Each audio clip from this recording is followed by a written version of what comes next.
Magandang hapon. Pwede po bang makikikain? Nagugutom ako. Nagugutom po ako, ate. Pwede makikikain? Ay, Diyos ko. Sasain mo na po ako. Kahit ano, wala kayong natirang pagkain dyan? Meron po mga tela, yung noodles po. Noodles? Nasobra nyo po? Opo. Oh, okay lang po. Dahil ang hirap ng buhay na wala kang bahay, no? Na wala kang matitirahan. Lakad lang ako ng lakad. Hingi ng pagkain. Kasi dati akong OFW, dati akong nasa Japan nakatira. Tapos buhat nung iniwan ako ng mister ko ng hapon. Bumalik ako sa Pilipinas. Dahil hindi ko na kaya doon sa Japan. Binubugbog ako, sinasaktan nila ako, hindi ako binibigyan ng pera. Naglalakad ako, homeless na ako, kaya umuwi ako ng Pilipinas. Hindi totoo yan. Bola lang yan. Ang hirap pala atin na wala kang matirahan atin, no? Ay, buti kayo may bahay. Kahit walang dingding, pero ayos lang, meron kayong matutulugan. Ako wala, nagtitinda na lang ako dito ng itlog at talong sa Pilipinas.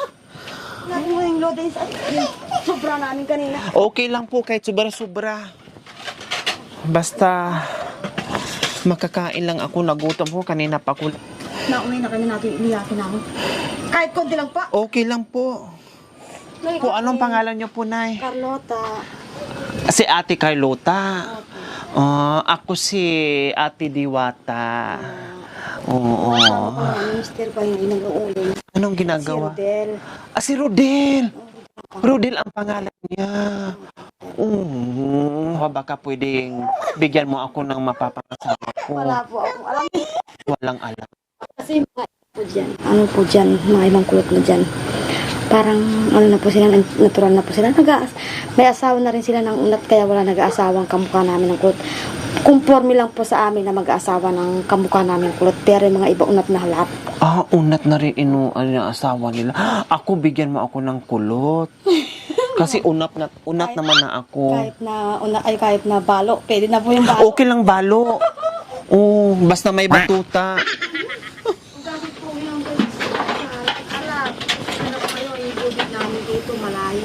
Ha? Malayo yung tubig nyo. Paano yung pagsasaing, paglilinis kung malayo ang tubig? Alam mo po, tita. Opo. Arkila namin dito po. Lang po, babayad po ako 300. Kasi kung hindi po magbabayad ng ganun, ano po tubig namin gabi? Wala po. Magbabayad pa ng 300. Kakaya ng mamayang hapon. O, kain po kayo. Ha? Kain na. O sige. Salamat. Anong pangalan mo ulit? Carlota. Si Ate Carlota. Ang bait mo naman, Ate Carlota. Binigyan mo ako. Sabi mo ay gusto mo pa magsaing. Pero sabi ko wag na lang kasi tatagal at ako'y maglalakad pa. No, dahil malayo pang nilalakad ko. Araw-araw kasi ako naglalakad dahil wala nga kaming makain sa bahay, wala akong bahay. Kaya sige lang akong hihingi kung saan-saan. Paano to? Magbigay ka pa sa akin ng pilis na may malunggay. Ang sarap-sarap nito. Mamayang gabi, wala na kayong ulam. Baka yung mister nyo nagtatrabaho, wala nang makain. Okay na po. Baka ulam niya ito, iniwan mo. Hindi po. Baka itinabi mo tong ulam para sa mister mo tapos binigay mo pa sa akin. Hindi po. Ha? Katapos lang namin po kumain. Katatapos nyo lang kumain? Sigurado po kayo? Bakit binigay nyo po sa akin? Sige, tapos na po kami lahat po. Kumain na po kami lahat. Siyempre ka, nakakaawa po kayo. Naglalakad po kayo. Kasi, Bakit naawa po kayo sa akin? ano, ganun po talaga sa aming kulot pagka may dumarating sa amin. Kaya pala hindi nyo ako pinagtabuyan, hindi kayo nagagalit kanina, talagang pinaupo nyo pa ako kasi kung sino man ang humihingi sa inyo, binibigyan nyo din. Uy, ang bait. Salamat, ate ha, ate Carlota. Mukokyan. Ang sarap naman nito. Pilis na may malunggay, ang sarap. 'Di ba? Lalo na pag mainit. Ate Carlota, ang sarap-sarap lalo na pag mainit. 'Di ba?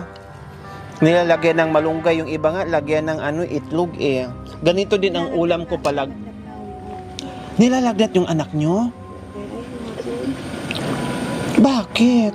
Gusto ko nga po ipatingin. Wala po akong pangtingin sa kanya. Ay mahirap, alam na mo yung buhay. Mahirap yung mga pera. Bago ka magkapera, kung mayroon kang pag naluto muna yung ulam namin.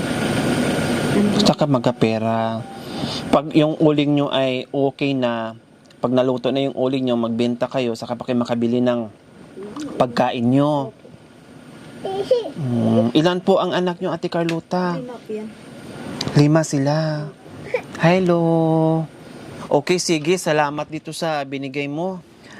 Talagang naantig ako sa iyo kasi binigyan mo ako ng pagkain, no? May buong tubig ngayon. May tubig po sa pitsil. Ha? Ilagay ko po yung tubig sa pitsil. Ito, tubig sa pitsil. Oh. Saan ang ano? Pahingi akong tubig.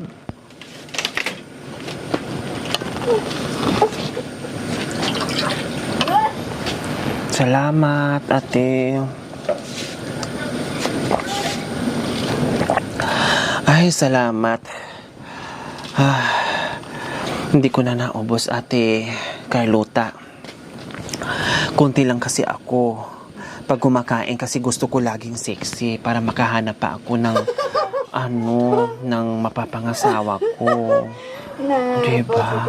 Ha? Bakit ayaw nyo na mag-asawa ako ulit? Dahil kahit iniwan na ako dati ng boyfriend ko? Kung meron na makagusto sa'yo, bakit hindi pwede? Kung meron gusto Kung sa'yo. meron. Opo. Siguro, pag matagal ako dito mag-iikot sa kabundukan, makakahanap siguro ako ng kulot, no? Ay, oo po. Kung dito nga po kayong... Pwede lang ba dito muna ako titira sa inyo habang di pa ako makahanap ng kulot? Nasa inyo po yun, desisyon nyo po yun. Ha? Kahit dito na ako matulog, oh. Okay lang. Hindi po nakakaya, tutulog po kayo. Okay lang po, matulog ako dyan. Kahit siguro 1 buwan, okay lang po. Tapos, habang naghanap ako ng kulot, diba? Kasi ayaw ko nang bumalik ng Japan. Ang hirap ng buhay ng Japan. Number nyo, kaya natin ko kayo, tapos tawagin ko na lang po yun. Mag-iwan ako ng number. Okay, sige, mag-iwan ako ng number. Tapos pag nakahanap ka na, tawagan nyo ako. Okay, sige, dito tayo upo. Dito kayo upo. Magbigay ako ng number sa inyo. Sige, Ate Carol, magbibigay ako ng number. Tawagan mo ako kaagad pag nakahanap ka, ha? Mag-aantay ako, Ate Carlota. Kailangan sa loob ng 1 linggo makahanap ka na ng mapapangasawa ko para hindi dito na rin ako titira sa inyo. Sabi mo sa kanya, pag nagustuhan niya ako, mag-iiwan na rin ako ng picture para makikita niya kung anong itsura ko. Oo, sige ha. Oh, sige. Ito, Ate Carlota, may number ako dyan, tapos tawagan mo ako pag makahanap ka na. Oh. May number kayo? Ay, ano po yung, sa hipag ko po yung number. Sa hipag nyo. Buksan nyo yung papel, tapos sulatan nyo. Salamat po, tita. Bakit ano yan? Bakit nagpasalamat kayo? Hindi ko po akalain na nakakatulog po kayo sa amin.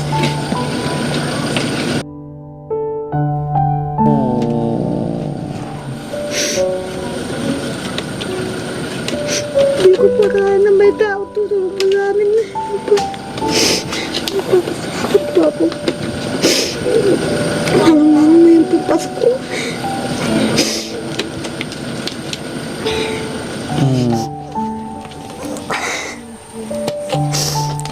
Kaya nga po ako napayak. Hindi ko po akalain na may taong lalapit po sa akin na ibibigay po ng tulong sa akin.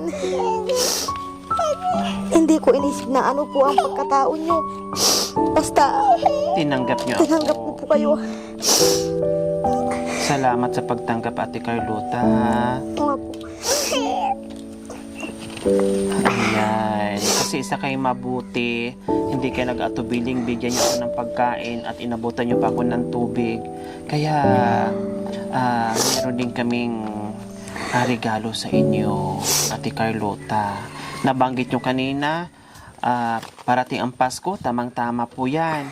May biyaya, Ate Carlota. Salamat po. Yung Panginoon po ay nandyan po sa inyo. Hindi po kayo pababaya. Kahit sino po tulungan nyo. Salamat, Ate Carlota. O, Brookie, saglit lang ha.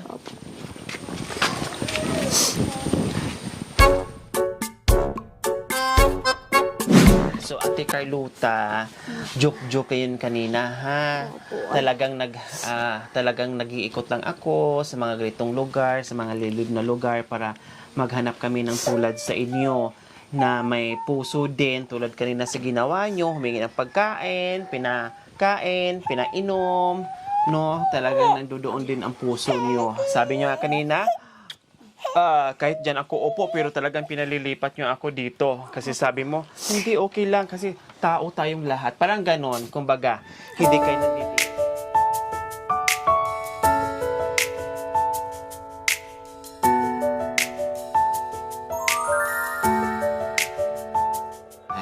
Thank you po, tita. Walang ano man, Ate Carlota. Ano? Pambili namin po ng pagkain namin. Yung ano po yung makakain namin, yun po yung bibili namin. Sa kaya po ng mabibili namin, yun po yung gagawin namin. Ayun. Alam niyo po, tita, ano po kayo ng Panginoon sa amin. Kasi, gaya nga po yung sinabi ko na hindi ko akalain na may taong dati sa amin na mag-aabot ng ganitong pera. Kasi, tiwala po kami sa sarili namin na ganito na lang po kami. Kumbaga, kontento na po kayo sa ganitong buhay. Kontento na po. Oh, okay. So, ayan po mga kabayan. Meron na naman tayong napaiyak ngayon. Si Ate Carlota, no, na hindi niya po akalain na umakyat tayo dito sa kabundukan at magbigay ng biyaya sa kanila. Kaya maraming salamat po, Mama Ricor and Katarina Schinbiger from Australia. Maraming salamat po. Meron na naman tayong napapasaya sa hapong ito. Okay, so Ate Carlota, hindi na ako magtatagal ha. Salamat po, tita. Walang anuman. Ayan po yung Mr. Hello! Saan kayo galing, kuya? Sa biyanan ko po. Ikaw yung asawa ni Ate Carlota?